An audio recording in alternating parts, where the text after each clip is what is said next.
we've come off a very, very heavy block.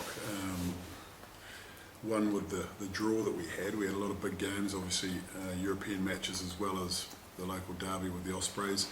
So the period since the last break has been very, very intense. Throw into the mix, you know, a lot of serious injuries and injuries in general. That's impacted on the ability to select and rotate players and try to spread the workload really. So we haven't had that luxury. So a lot of players have been asked to do a lot of work in that period, so the rest has been vital really for them. I think it was a no-brainer from our point of view. What it has allowed us to do in that LV period is have a look at a lot of academy boys, a lot of our players that are in our development squads, to see how far off they are, this sort of level of rugby.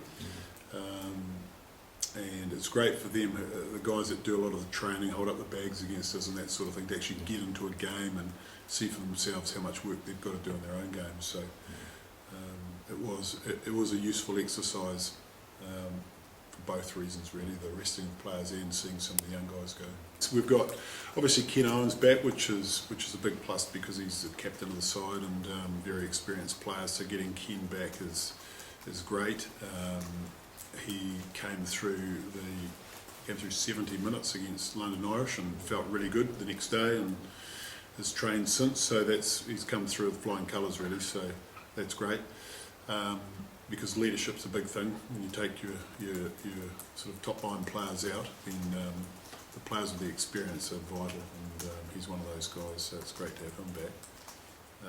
Hadley Parks now will take a senior role in the group along with Regan King, and Stephen Shingler gets an opportunity obviously at 10, which looking ahead is great for us for Stephen to get a string of games really, so we can make a good assessment of him going forward, and then look at what we do outside of Stephen for 10.